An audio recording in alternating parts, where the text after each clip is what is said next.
자, 이번에 거래 결합 관계에 대해서 보도록 하겠습니다. 자, 기초적인 부분인데, 자, 선생님 맨 처음에 그 강의 시작할 때 말씀드렸죠? 여러분은 생초짜다라는 가정하에 기초부터 아주 찬찬히, 하지만 처음 이 기초 부분은 찬찬히 하지만, 이제 나중에 이제 기초를 넘어서면은 이제 조금 얘기가 달라져요. 그때는 이제 아주 기초적인 건 이제 언급 안 해드립니다. 여러분들이 다 아신다. 이런 가정을 할 거기 때문에. 자, 일단 기본적으로 기초적인 부분부터 보죠. 자, 거래의 결합 관계라고 나오는데, 이제 회계상 이제 우리가 거래라고 하는 것들이 막 일어납니다. 뭐 자산을 구입하고, 돈 꼬오고, 무슨 수수료 지급하고, 또 뭐 별의별 게 다 일어나죠. 이런 모든 거래들을 갖다가 우리가 장부라고 있는데, 장부에 이걸 어떻게 기록해야 될 것인가? 이 문제예요. 그래서 이 모든 거래들을 아주 시스테매틱하게 딱 이렇게 그냥 로직하에 딱 기록할 수 있는 방법이 없을까? 고민하던 중에 우리가 이제 차변, 대변이라고 이런 게 나와요.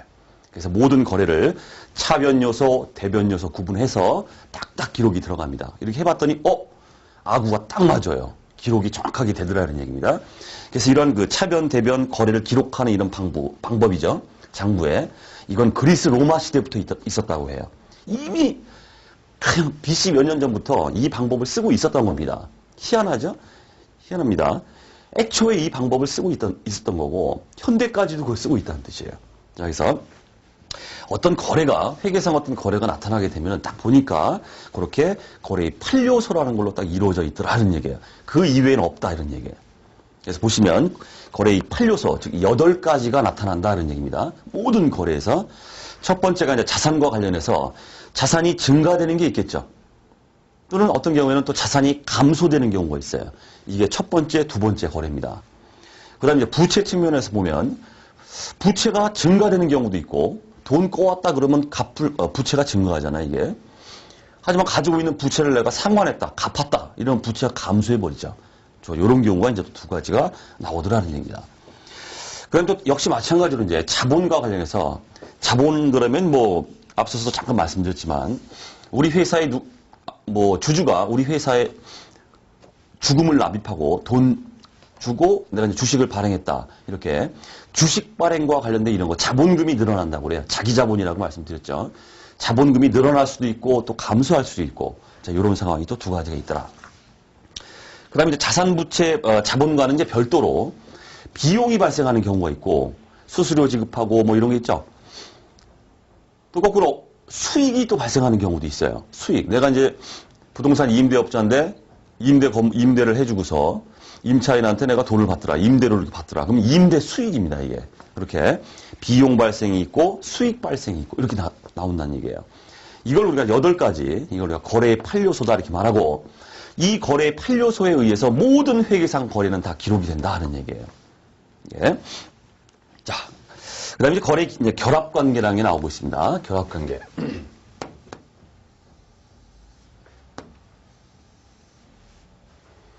자, 이제 모든 거래는 앞에서도 말씀드렸던 것처럼 왼쪽에 차변, 오른쪽에 대변 이렇게 기록하게 돼요. 그래서 어떤 회계상 거래가 발생되면 반드시 세트로 두 개가 붙어 다닙니다. 한쪽에 기록이 되면 똑같은 금액이 대변이라는 한쪽에 또 기록돼요. 그 예시를 한번 보도록 하죠. 자, 그래서 차변, 대변 요소에서 각각 차변에 우리가 기록해야 되는 우리 8가지 그 요소 중에서 차변에 기록되는 4가지가 있고 대변에 기록되는 4가지가 있어요. 구체적으로 밑에서 이제 어떤 실제 이제 거래, 분계라는 게 밑에 나오는데 거래를 보면서 이제 딱딱 그냥 기입을 해줄 건데 일단 직관적으로 이렇게 차변, 대변 나눠서 기록을 했더니 아구가 딱 맞더라 이런 얘기예요. 그리스 로마 때부터 이런 방법으로 회계상 거래를 기록했다 이런 얘기입니다. 자, 그래서 지구가 왜 있습니까? 이거 엉뚱한 질문이죠. 차변, 대변이 왜 있습니까? 이것도 엉뚱한 질문이에요. 우리는 회계상 이런 거래를 기록하는 방법으로서 기록 방법이죠. 그냥 받아들이시면 됩니다. 차변, 대변. 그리고 차변에 기록되는 것들은 8가지 요소 중에서 어떤 것들이 기록되더라. 또 대변 요소는 대변 쪽에 오른쪽이죠. 오른쪽에는 8가지 우리 8요소 중에서 어떠한 것들이 이렇게 기록되더라. 이걸 이제 기초적인 차원에서는 이제 숙지가 돼야 되겠다는 얘기예요. 자, 교재에 있는 것처럼 자산 측면에서 보면 우리가 자산이 증가했을 때 자산이 증가한 걸 갖다가 우리가 왼쪽인 차변에 기록합니다. 반대로 거꾸로 그럼 자산이 감소됐으면 어떻게 돼요? 거꾸로 가는 거예요. 대변 쪽에다가 우리가 자산의 감소를 이렇게 기록합니다. 자, 그다음 부채 측면을 보죠. 부채는 자산하고는 좀 달라요. 자산은 플러스죠. 뭔가 유입되거나 내가 뭔가 사거나 이런 거고, 부채라는 건 내가 줄 돈이기 때문에 거꾸로 간다 이렇게 보시면 돼요. 부채는 오른쪽, 부채의 증가를 대변에 이렇게 기록하더라는 얘기예요. 그럼 반대로 되겠죠? 부채가 감소되면 어떻게 됩니까? 왼쪽에 이렇게 기록합니다. 자, 구체적인 사례는 밑에 분계를 통해서 이제 보여드리도록 하겠습니다. 감소가 나오더라. 자, 네, 자본입니다. 자본도 역시 자본의 증가를 대변인 오른쪽에 이렇게 기록을 해줍니다. 자본의 증가. 그럼 거꾸로 자본이 감소됐다면 어떻게 될까요? 차변 쪽에 간다는 얘기예요. 자본의 감소. 이렇게 기록을 해주면 아구가 딱딱 맞아 들어갑니다. 자, 그 다음에 이제 두 가지 나왔죠? 비용 발생, 수익 발생이 나왔습니다. 비용 발생을 우리가 차변 쪽에 이렇게 기록을 해줘요. 비용 발생. 자, 그 다음 거꾸로 수익이 발생했다 하면은 대변 쪽, 오른쪽에 수익의 발생. 우리가 이제 생초짜 차원에서 정말 차변 대변도 모르고 아무것도 모른다. 이런 분들이 이제 대상입니다. 아주 기초적인 얘기예요. 거래의 8요소가 이렇게 차변, 대변이라는 이런 요소에 각각에 대해서 이런 식으로 기록이 된다. 다시 한번 리뷰하죠. 자산의 증가는 어디? 차변. 거꾸로 이제 대변입니다. 감소는. 부채의 증가 어디? 대변. 자본의 증가 어디? 대변. 비용 발생 어디? 차변. 수익 발생 어디? 대변. 여기까지예요. 그래서 거래가 발생되면은 어떤 게 증가되고 어떤 게 감소되고 항상 세트로 두 개가 나옵니다. 분계를 통해서 볼 거예요. 그런 것들이 딱딱딱딱 기록된다는 뜻입니다. 자, 이렇게 이제 거래가 이런 식으로 회계상 어떤 거래가 발생되면은 항상 차변 요소와 대변 요소가 세트로 발생돼요. 예를 들어서 내가 이제 상품을 가지고 있는데 상품을 갖다가 외상으로 내가 매입했다 이렇게 볼게요. 상품을 외상으로 매입했습니다. 상품이 들어오고 나는 뭐가 생기는 거예요? 줄 돈이 생기는 거예요. 부채가 생기죠. 그래서 직관적으로 한번 생각해 보시면 상품이 들어왔다. 뭐가 증가하는 겁니까? 상품이라는 자산이 증가한다는 뜻이에요. 반대로 외상으로 매입을 했기 때문에 내가 줄 돈이 생기죠. 줄 돈이. 이건 뭡니까? 부채입니다. 자산이라는 상품이라는 자산이 증가됨과 동시에 줄 돈이죠. 외상 매입금인 부채가 증가한다 이렇게 말해요. 그래서 차변의 상품, 대변의 외상 매입금 이런 식으로 항상 모든 거래는 세트로 얘가 생기면 얘가 생기고 항상 그런 식으로 발생하더라. 그래서 우리가 거래의 결합관계다 이렇게 말합니다. 자, 이번에는 이제 거래 8요소가 이제 이런 식으로 차변, 대변이란 이렇게 기록이 된다는 말씀드렸죠. 자, 그러면 이제 이걸 갖다가 아까 말씀드렸던 것처럼 자산이 증가했으니까 상품 적고 부채가 증가했기 때문에 외상 매입금 적고 이렇게 적는 과정. 요걸 우리가 분계다 이렇게 말해요. 분계. 이 분계가 바로 우리 회계를 하는 사람들한테는 굉장히 이게 우리를 미치게 만듭니다. 복잡한 분계 쪽으로 가기 시작하면 어마어마하게 어려워요. 하지만 차근차근 이제 여러분들은 결국은 이 회계라는 것은 분계가 핵심이다 이렇게 보시면 돼요. 분계를 잘하느냐 못하느냐 이거에 따라서 회계 실력이 있느냐 없느냐 이게 가늠된다. 자, 이런 얘기입니다. 자, 그래서 이제 분계를 이제 보시면은, 자, 이제 사례가 나오고 있죠. 저걸 갖다가 요 시스템 하에서 여러분들이 이제 딱딱 집어넣어 주시면 됩니다. 자, 기초적인 사례, 분계를 한번 보겠습니다. 자, 회계거래가 발생 시에 차변 또는 대변에 얼마의 금액을 기록할 것인지를 결정하는 것이다. 이렇게 나오고 있죠. 말씀드린 대로, 내가 이제 상품이 들어왔습니다. 그리고 외상 매입금이 생겼어요. 그럼 상품이 얼마짜리? 차변에 상품 얼마 기록하는 거예요. 그럼 똑같은 금액이 어떻게 기록되겠습니까? 대변에 내가 줄 돈이 따라서 줄 돈이 부채의 증가, 외상 매입금이 얼마 이렇게 됩니다. 이렇게 차변, 대변에 이렇게 딱딱 금액과 우리 상품, 무슨 외상 매입금 이런 것들은 우리가 계정 과목이다 이렇게 말합니다. 계정 과목. 계정 과목과 그 금액을 딱딱 적어주는 과정. 이걸 우리가 분계라고 합니다. 여기에 이제 여러분들이 이제 포커스를 맞춰서 공부를 진행해 주셔야 됩니다. 자, 먼저 나오고 있습니다. 첫 번째. 자, 차근차근 진행을 해보죠. 자, 말씀드렸던 그 상품을 외상이 아니라 현금을 주고 매입할 수도 있겠죠. 자, 좀 아까 사례에서는 상품을 매입하면서 내가 나중에 줄게, 외상으로 했다는 뜻이에요. 하지만 이번에는 상품을 구입하면서 내가 현금을 바로 현금 박치기로 그냥 줘버릴 수도 있습니다. 그죠? 자, 따라서 자, 상품을 현금으로 매입했기 때문에 우선적으로 우리 차변 요소는 뭐가 증가할까요? 상품이 들어왔으니까 자산이 증가한다는 뜻이에요. 자산이 증가한다. 자, 그럼 구체적으로 물론 우리가 분계를 할 때 자산 증가 이렇게 써주지는 않습니다. 막바로 이제 계정 과목이라는 걸 써주는데 기초기 때문에 알기 쉽게 먼저 이렇게 쓰겠습니다. 자, 차변에 이제 상품이라는 자산이 증가하죠? 그럼 뭐냐 이게 자산 증가가 뭐가 된 거냐? 상품, 이걸 계정 과목이라고 합니다. 이렇게 적어주세요. 상품이 들어왔구나. 자, 금액이 100원이다 이렇게 볼게요. 100원. 그 다음 대변에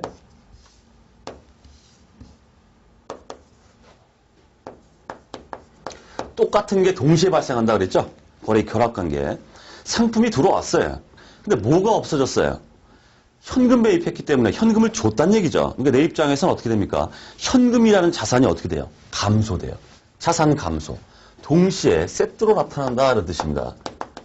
자산의 감소, 구체적으로 뭐? 아, 현금이 없어졌다. 현금 100원이 없어졌다. 이런 얘기예요. 자, 이런 식으로 해주는 걸 우리가 분계다 이렇게 말합니다. 자, 계속 보죠. 자, 자금을 이번엔 차입했대요.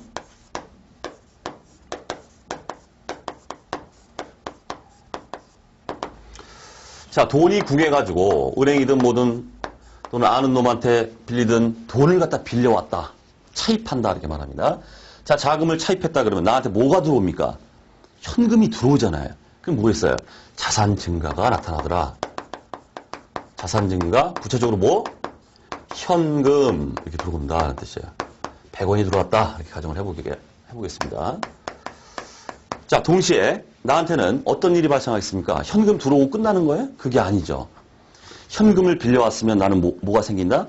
나중에 내가 갚아야 될 의무가 생긴다는 뜻이에요. 이걸 우리가 부채가 발생하죠. 부채, 구체적으로는 부채의 증가, 따라서 대변에 이렇게 기록을 해주더라.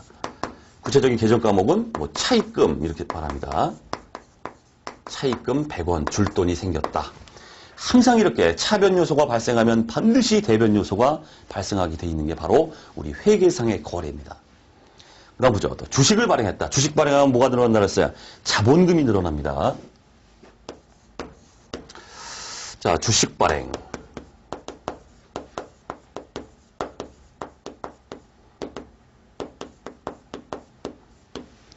자, 주식이 발행됐습니다. 주주가 우리 회사의 주식을 사면서 돈을 주겠죠, 나한테. 나는 걔한테 주식을 줘요. 이 주식이라는 건 회사의 자기 자본, 즉 자본금입니다. 돈이 들어옵니다, 현금이. 주금 납입이 딱 되기 때문에 돈이 들어와요. 그럼 뭐가 증가합니까? 자산의 증가가 옵니다. 구체적으로는 바로 현금이 들어오잖아요. 현금. 그 다음에 대변에 말씀드렸던 주식이 발행되면은 자본금이라는 게 늘어납니다. 자본에 대해서는 이제 뒤에서 구체적으로 이제 설명을 드릴 건데, 자, 직관적으로 우리가 자본금 이렇게 씁니다. 자본의 증가. 대변 요소죠. 구체적으로 자본금 이렇게 써요. 자, 이렇게 한다 하는 뜻이에요. 자, 이번에 이제 차입금을 상환했대요. 이제 조금 이단 협착이 됐죠? 자, 차입금을 상환했대요. 갚았다 이런 얘기입니다. 줄 돈이 있었는데 갚았다 이런 얘기예요. 자, 우리 위에서 자금 차입이 있었죠? 이런 일이 먼저 일어났다는 뜻이에요. 그래서 회사는 차변에 현금 들어왔다. 그 다음에 부채가 증가했다. 차입금 100원 이렇게 잡아놨습니다. 부채입니다. 잡아놨는데 이 차입금을 어떻게 했다? 갚았다 이런 얘기예요. 그럼 차입금을 갖다가 갚았다 그러면 어떤 일이 벌어지겠습니까? 차변에 차입금이 없어져야죠. 부채가 없어져야죠. 난 이제 손 털고 다 깨끗해졌으니까. 그죠? 그렇기 때문에 부채의 감소가 오더라는 얘기예요. 부채의 감소는 자, 여기 보시면서 하십시오. 부채의 감소는 차변입니다. 뭐가? 차입금이 감소하더라. 얼마? 100원. 그 다음 동시에 차입금을 상환했다 그러면 내 입장에서 뭐가 나가는 거예요, 지금? 현금을 주잖아요. 현금이라는 게 감소합니다. 자산의 감소. 현금이 감소한다. 현금 줬다. 이런 식으로 분계를 하게 된다는 뜻이에요. 자, 이번에 이제 수수료 지급이다. 이렇게 나오고 있습니다. 수수료 지급. 요 수수료를 우리가 통상적으로 지급 수수료다. 이런 계정과목 명칭을 씁니다. 계정과목 명칭은 암기사항이 아닙니다. 여러분들이 자동적으로 이제 회계 처리를 앞으로 쭉 진행하면서 자동적으로 이 체화가 돼요. 몸에 딱 밴다 이런 뜻이에요. 수수료 지급했다. 이거 수수료라고 써야 되나? 통상적으로는 우리가 지급 수수료 이렇게 말해요. 지급 수수료는 뭡니까? 비용 발생한 거잖아요. 비용. 비용 발생 차변. 계정 과목 지급 수수료. 100원 이렇게 해주고 수수료를 지급했기 때문에 내 입장에서 뭐가 지금 감소하는 거예요? 현금이 나간 거죠. 지급 수수료를 지급했으면. 따라서 자산의 감소, 현금이 나갔다. 현금이 감소했다. 현금 이렇게 써준다. 이런 얘기예요. 그 다음 이제 이자를 수령했대요. 6번. 이자 수령. 내가 이제 어떤 놈한테 돈을 꽂았나 봐요. 이거 우리가 대여금이라고 하는데 돈 꽂으면 공짜가 어디 있어요, 세상에. 공짜 없죠? 돈 꽂으면 거기에 대해서 이자가 나오잖아요. 그럼 상대방한테 야, 돈 꽂았으니까 그 이자 내놔. 상대방이 나한테 이자를 딱 줍니다. 내 입장에서 뭐예요? 이거 우리가 수익이라고 합니다. 수익이 발생했다. 자, 먼저 차변 요소는 뭐가 될까요? 나한테 현금이 들어오죠? 현금이 들어오기 때문에 자, 자산의 증가가 나타나더라. 구체적으로 계정 과목 현금. 그 다음 대변에 이자죠, 이자. 이걸 우리가 수익의 발생. 계정 과목은 우리가 이자 수익이다. 이렇게 말해요. 이자 수익. 이렇게. 자, 이런 식으로 해서 자산 증감, 부채 증감, 자본의 증감, 그 다음 비용 발생, 수익 발생을 기초적으로 이런 식으로 해주더라. 이러한 절차를 우리가 분계라고 한다. 이 얘기입니다. 분계. 그럼 여러분 이제 눈치를 딱 채셨습니다. 자, 모든 거래가 발생할 때 이렇게 차변, 대변이 동시에 발생하더라. 아, 딱 보니까 이제 눈치로 딱 채신 분이 있죠. 얘를 다 합친 금액하고 대변, 그러니까 차변 다 합친 금액하고 대변 다 합친 금액은 어떨까요? 어떨까요? 반드시 어때요? 차변, 대변 요소는 반드시 일치하게 돼 있다. 이런 얘기예요. 합계가 차변 합계와 대변 합계는 반드시 일치하게 돼 있다. 요게 이제 우리 뒤에서 이제 뭐 대차 평균의 원리, 거래의 이중성 그런 얘기할 때 다시 한번 말씀드릴 텐데 차변 합계와 대변 합계는 반드시 일치한다. 그럼 우리 실무상으로 차변 합계와 대변 합계가 일치를 안 한다 그러면 어떻게 되는 거예요? 문제가 커집니다. 문제가 커져요. 그 얘기 뭡니까? 기중에 분계를 할 때 뭔가 분계를 잘못했다 이런 뜻이에요. 그렇기 때문에 우리가 검증을 할 때 우리 실무적으로, 회계적으로 차변 합계와 대변 합계는 반드시 일치해야 되기 때문에 일치가 안 된다 그러면 문제가 커집니다. 기중에 처리했던 그 분계, 회계 처리를 다 일일이 조사해야 돼. 내가 뭘 잘못했을까? 그죠? 이게 장난 아닌 작업이 되더라는 얘기예요. 우리 실무상 딱 일치하더라 그러면 오케이, 가자, 렛츠고 끝나버리는 거예요. 좋은 거죠. 신나는 거죠. 딱 일치 잘했구나 이런 얘기이기 때문에 자, 그렇게 이제 눈치를 좀 채셔야 되고 자, 그 다음에 이제 전기라는 게 나오고 있습니다. 전기. 자, 전기에 대해서 좀 설명을 해보죠. 자, 물론 이제 지금 말씀드리는 거는 우리가 수작업으로 이렇게 분계를 하고 전기를 하고 막 총계정 원장에 적고 이런 모든 것들이 수작업을 할 때는 이렇게 해야 된다는 뜻이에요. 하지만 요즘은 회계 프로그램을 통해서 딱 입력만 하면 지가 착착착착 다 분계 다 해버리고 다 끝나버리기 때문에 그런 일은 없어요. 하지만 프로그램을 돌린다 할지라도 이러한 기본적인 내용을 모르고 있으면은 회계 프로그램상에 입력만 하다가 뭔가 문제가 딱 생겼어요. 그러면 그 문제점을 창의적으로 해결을 못해요. 그렇기 때문에 우리가 이렇게 이론적인 기초를 갖다가 쭉 보고 있다 이런 얘기입니다. 자, 간단하게 전기라는 걸 한번 보겠습니다. 그 밑에 이제 사례를 보면서 한번 볼게요. 상품을 100원에 구입하고 40원은 현금 지급했대요. 나머지는 외상으로 했대요. 나머지는 얼마예요? 60원은 외상으로 했다는 뜻이에요. 자, 분계 해보죠. 분계. 자, 그럼 차변. 일단 상품을 구입했다고 했기 때문에 자산의 증가를 가져와요. 자산의 증가. 구체적으로 계정 과목 바로 상품이 들어온다는 얘기. 얼마짜리? 100원짜리. 자, 그런데 동시에 이제 자산의 감소가 나타납니다. 자산의 감소. 뭐가 나타나요? 40원은 현금 지급했다잖아요. 현금이 감소하더라. 40원. 그럼 나머지 60원은 뭐예요, 이게? 60원은 외상으로 했다고 그러죠? 외상이라는 건 내가 줄 돈이기 때문에 나중에 부채입니다. 부채가 증가한다. 부채가 증가한다. 자, 구체적으로 외상 매입금 이렇게 말해요, 우리가. 외상 매입금.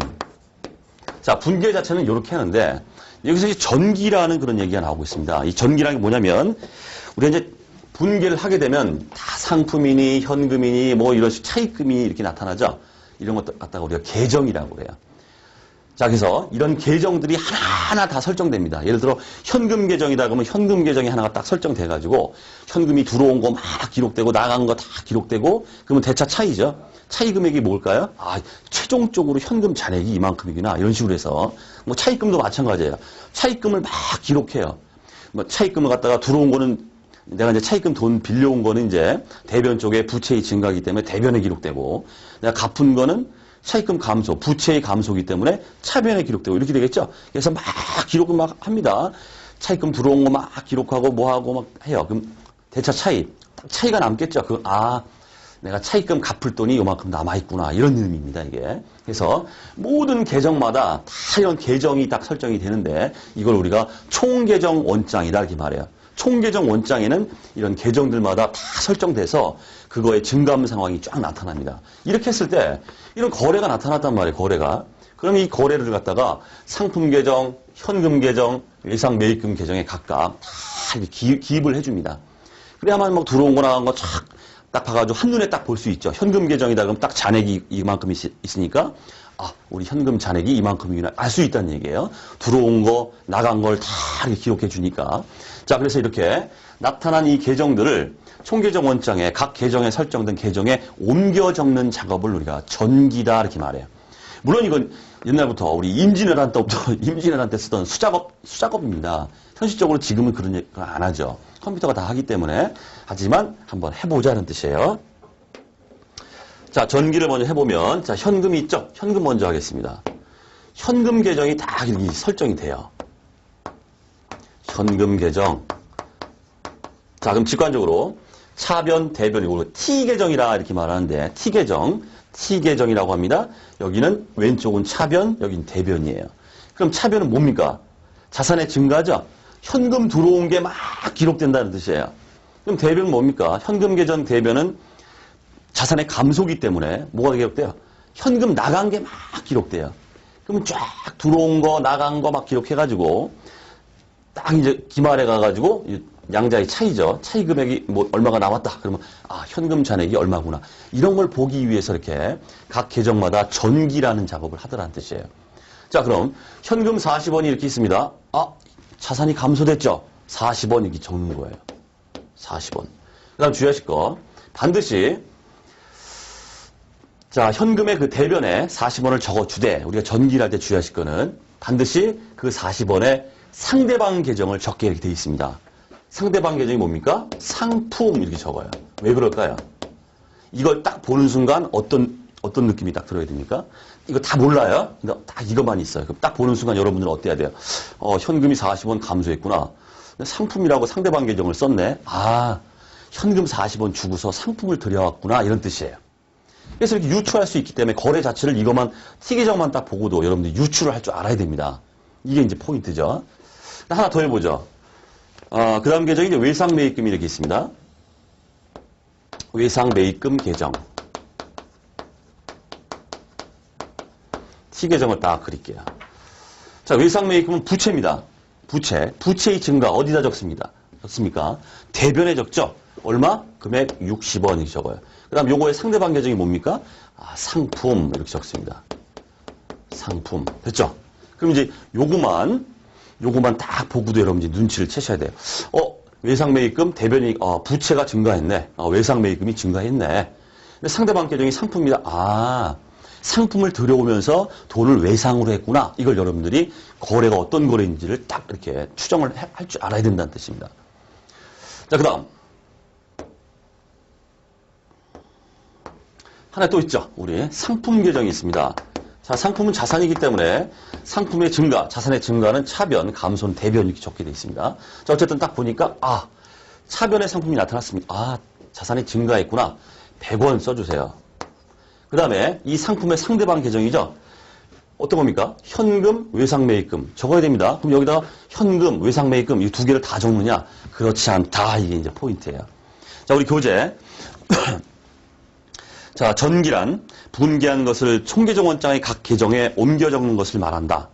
차변 과목은 그 계정의 차변에 상대 계정 과목을 금액을 기입하고 대변 과목은 그 계정의 대변에 상대 계정 과목을 기입한다. 자, 다만 상대 계정 과목이 둘 이상이면 뭐다? 상품 적었는데 뭐예요? 어떤 걸 적어야 되지? 헷갈립니다. 현금, 외상매입금 두 개 답니다. 이렇게 둘 이상이면 어떻게 알아? 제좌라고 써라 라는 뜻이에요. 제좌.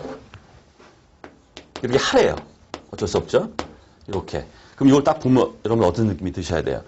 상품이 들어왔는데 상품이 들어오고 내가 이게 현금으로 지급될 수도 있고 외상으로 할 수도 있고 여러 가지가 짬뽕된 거구나. 이렇게 느낌이 오셔야 된다는 뜻이에요. 자, 그래서 상대방 계정 과목이 둘 이상이면 우리가 제좌라고 쓴다. 이런 얘기예요. 자, 이렇게 해서 이제 거래의 결합 관계가 여러분들이 이제 기초적인 거지만 다 보셨고, 이제 한 발짝 조금만 더 추가적으로 이제 우리 수업용으로 한번 보도록 하겠습니다. 자, 이제 거래의 구분이다 해서 거래는 항상 이렇게 세 가지로 나눠집니다. 입금 거래, 그러니까 현금이 들어왔다 이런 얘기예요. 그 다음 출금 거래, 현금이 나갔다 이런 얘기예요. 그 다음 대체 거래, 현금 들어온 거 나간 게 없어요.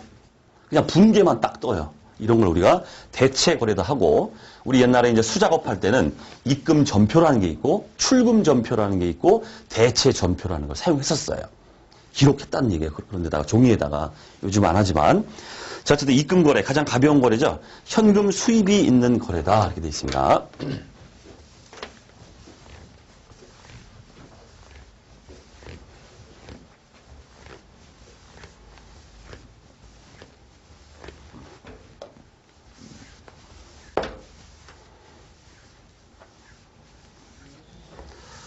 자, 우리 칠판에 여러분들 이제 보시기 좋게 화면빨이 좀 좋게 나오게 하기 위해서 가능한 선생님이 강의를 진행하면서 깨끗하게 한번 지워볼게요. 좀 힘이 들지만.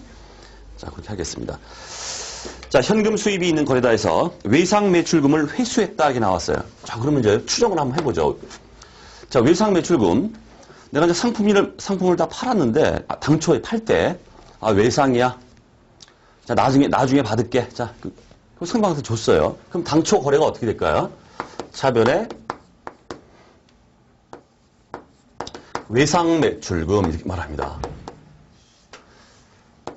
자, 자산의 증가, 받을 돈, 이걸 우리가 외상 매출금이라는 계정을 써요.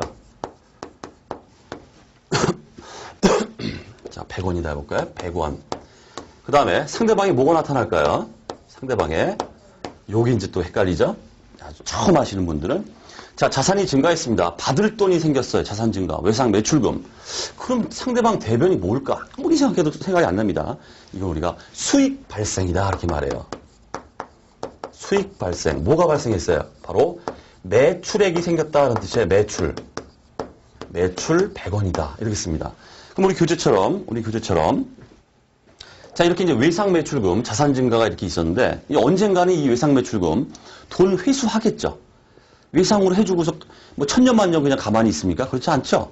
그래서 떡대들 시키는 게 아니라 어떻게 회수를 할 거란 말이에요. 그래서 언젠가는 이제 외상 매출금이 없어지고, 이게 없어진다는 건 자산 감소가 오는 겁니다. 그렇기 때문에 대변으로 가겠죠. 그리고 뭐가 들어와요? 현금이 들어오더라. 지금 요 얘기가 바로 그 얘기입니다. 회수를 했다. 자, 그러면 차변에 자산 증가, 뭐가 들어옵니까? 자산 증가, 현금이 들어오더라. 그 다음 대변에 자산의 감소가 오죠. 잡아놨던 외상 매출금, 받을 돈입니다. 없어져야죠. 자산의 감소, 자, 외상 매출금 100원이다. 이렇게 기록이 되더라 하는 얘기예요. 지금 여기서 딱 보시면은 현금 나오죠. 현금. 하여튼 뭐 현금이 나타난다. 이렇게 차변 쪽에 현금이 증가한다. 그럼 뭐다? 입금 거래다 이런 얘기예요. 입금 거래. 그다음 두 번째 출금 거래. 이제 다 나왔습니다. 출금 거래. 돈이 나가는 겁니다. 자, 현금 지출이 있는 거래다 해서 건물을 구입했다 해볼게요. 안 쓸게 이제. 건물 구입했다 그러면 어떻게 할까요? 차변에 자산의 증가, 우리가 계정 과목을 건물 이렇게 말합니다. 그 다음에 이제 건물을 구입하면서 현금을 지급하겠죠. 그렇기 때문에 자산의 감소, 대변의 현금. 따라서 현금이 나갔기 때문에 이걸 우리가 출금 거래다 이렇게 말합니다. 그럼 대체 거래는 아예 입출금이 없어요. 돈 나간 게 없는데 이제 분계만 딱 뜬다는 뜻이에요. 자, 보시면 현금 수입이나 지출이 없는 거래다 해서 상품을 외상으로 구입했다 이렇게 나오고 있어요. 상품을 외상으로 구입했다.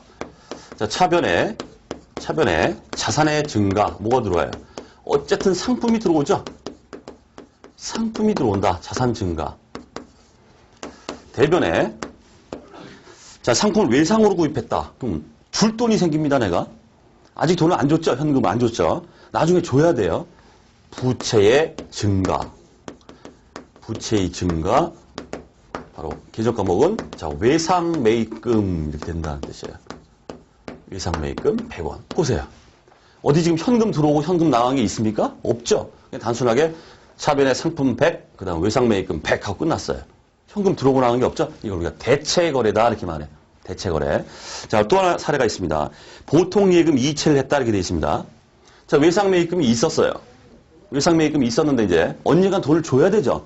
돈을 주는데 현금 박칙으로 현금을 준 게 아니라 내가 가지고 있는 보통 예금 계좌가 있어요. 거기서 이체를 해서 줬다 이런 얘기예요. 그럼 이게 현금 나간 겁니까? 안 나간 겁니까? 이렇게 헷갈리죠. 자, 보통 통상적으로 우리가 보통 예금이라는 계정 과목을 가지고 있습니다. 한번 해보면, 자, 보통 예금에서 이체했다. 즉 외상 매입금을 갚았습니다. 그럼 어떤 일이 벌어질까요? 차변에 외상 매입금 없어지겠죠. 부채의 감소가 나타나요. 부채의 감소. 계정 과목은 외상 매입금 없어져라 이런 얘기예요. 외상 매입금. 그 다음에 보통 예금에서 이체를 했습니다. 보통 예금이라는 건 자산이기 때문에 보통 예금이 감소하겠죠. 자산의 감소가 온다. 자산의 감소가 온다. 어떤 자산? 보통 예금이라는 게 감소하더라. 이렇게 돼 있죠. 이게 이제 시험에 이제 나온 적이 있는데, 아, 이거 현금이랑 나간 거 똑같으니까 이거 출금 거래 아닙니까? 아니다 이런 얘기예요. 항상 분계를 해봤을 때 이 현금입니다. 현금. 예. 현금이 안 나타나면 무조건 이건 대체 거래다 이렇게 보시면 돼요. 아시겠죠? 자, 그거 좀 주의해 주시고. 자, 그 다음 거래의 종류를 좀 보겠습니다. 거래의 종류가 이제 교환거래, 손익거래, 혼합거래 이렇게 돼 있는데 이 용어는 아셔야 됩니다. 교환거래가 뭔지, 손익거래가 뭔지, 혼합거래가 뭔지. 우리 기초적인 얘기지만은 시험에 자주 나왔어요, 이게. 자, 교환거래 보시면은 한마디로 자산부채 자본의 증감이 나타난다 하면은 이거는 교환거래다 이렇게 보시면 돼요. 교환거래다. 자, 상품을 현금 매입했다 이렇게 돼 있죠. 해보겠습니다. 자, 상품을 현금 매입했다 그러면 자, 차변에 자산의 증가가 나타납니다. 뭐가 증가해요? 상품이 들어오잖아요. 상품. 모르겠다. XXX 해보고. 그 다음 대변에 상품을 현금으로 매입했기 때문에 상품 들어오면서 현금 주겠죠? 자산 감소가 나타나더라. 자산 감소. 계정 과목은 현금. 이렇게 나타납니다. 자, 그럼 여기 보면 자산 증가 나타났죠? 자산 감소 나타났죠? 수익 비용이 발생된 건 없어요. 그죠? 이렇게 자산이나 부채나 자본, 우리 재무상태표의 그 세 가지 요소입니다. 그거에 대한 증가가 나타나는 걸 우리가 교환거래다 이렇게 말합니다. 자, 그럼 손익거래가 뭐냐? 벌써 느낌이 딱 오죠? 냄새가 납니다. 손익거래. 비용이나 수익이 발생하면 이걸 우리가 손익거래다 이렇게 말합니다. 손익거래. 자, 거기 복리후생비를 현금 지출했다 이렇게 나오고 있죠? 복리후생비라는 비용이 발생하고 있다는 뜻이에요. 비용 발생. 계정 과목을 우리가 복리후생비다 이렇게 말해요. 복리후생비. 뭐 직원들 회식해가지고 직원들 회식비가 나갔다 이런 것들이 다 복리후생비입니다. 하고 이제 대변에 돈 나갔죠. 자산의 감소. 뭐가 감소했어요? 현금 나갔잖아요. 복리후생비 지출. 현금이 감소한다. 이렇게 지금 비용이 발생하고 있습니다. 물론 대변에 수익이 발생할 수도 있어요. 어떤 거래인 경우에. 이렇게 손익거래, 즉 비용이나 수익이 발생되는 걸 우리가 손익거래다 이렇게 말해요. 그럼 이제 혼합거래, 이제 눈치챘죠? 둘이 이제 짬뽕된 거예요. 자산부채 자본도 증감 사항이 나타나고 수익 비용도 발생하고 동시에 나타나는 거다 이런 얘기입니다. 자, 상품을 외상 매출했다. 아까도 이제 말씀드렸어요. 이겁니다. 상품을 외상 매출했다 그러면 자산의 증가, 내가 이제 받을 돈이죠? 외상 매출금 늘어나고 그 다음에 매출이라는 수익이 발생합니다. 수익 발생 여기 잡아주더라. 그럼 동시에 자산부채 자본이나 자산의 증가가 나타나죠? 그것도 나타나고 손익거래, 즉 수익 발생이 되고 있습니다. 이것도 나타나고 짬뽕 됐다 이런 얘기예요. 이런 걸 우리가 혼합거래다 이렇게 말한다는 뜻입니다. 됐죠? 자, 이렇게 해서 이제 거래의 결합관계에 대해서 좀 기초적인 사항이지만 아주 아주 찬찬히 이제 쉽게 좀 설명을 드렸습니다. 이제 이런 우리가 이제 기초 베이스를 이제 다 가지고서 이제 더 큰 거, 더 어려운 거 여기 접근해 나간다는 뜻이에요. 자, 이번 시간 거래의 결합관계 강의를 마치도록 하겠습니다.